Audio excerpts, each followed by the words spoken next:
mu matora twaheruka kuva mu myiyamamazo kugeza no ku munsi w'amatora hari abanyagihugu bagiye barahagarikwa bava mu migambwe itandukanye kugeza ino saha n'ubu bagipfunzwe.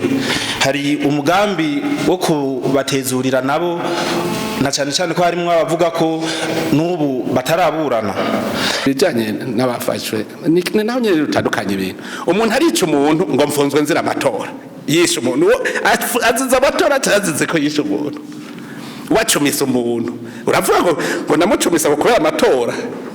Hoho amategeko ntibagikora mu gihugu. Nuvuga rero hariho kudashaka gutandukanya uwakoze icyaha cy'amatora n'uwakoze icyaha gihanwa n'igitabo mpanavyaha. Uhanwa n'igitabo mpanavyaha ntikigira ubwoko, ntikigira umugambwe, ntikigira iki gitabo mpanavyaha gihana uwakoze iki cyaha. Rero genda murabe muti uyu afungiwe iki ugihara umuntu numwe je mugasho nta muntu numwe nduva afungiwe umugambwe nta numwe erega bajya bamenyesha makuru ntibari bafungiwe ko arabamenyesha makuru. Icyaha kirandikwa wakoze icyaha iki nico uhaniwe. Rero nico gituma nama ndabivuga nta muntu numwe ari hejuru y'amategeko. Uba mu mugambwe utaba mu mugambwe uba mwishira hamwe icyanke ririya ucumuye urahanwa. Rero none ntibuca twagize iyo rusasuma murumva ko ufunzwe wese ubu biranditswe icapfungiwe uwo tuzosanga afungiwe umugambwe mazoba yitahiye kabisa. Uwo tuzosanga afungiwe umugambwe wewe nashaka barabimenya azoshata ahubwo sinumva ico bamufungiye umugambwe kuko nta muntu ashaka kuzira umugambwe. Umuntu azira icyaha kiri mu gitabo mpanavyaha.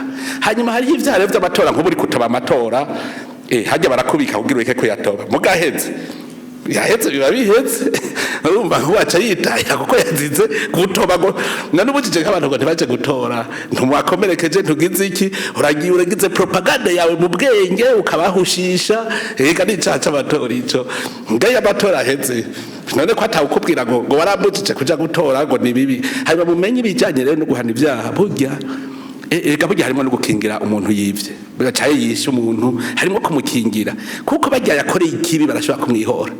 Ntushobora kuvagura umugambwe ngo ce widegemza murakoze icyaha ngo umumenyesha makuru ngo ce widegemza bajya wagikoreye barashobora kwihora.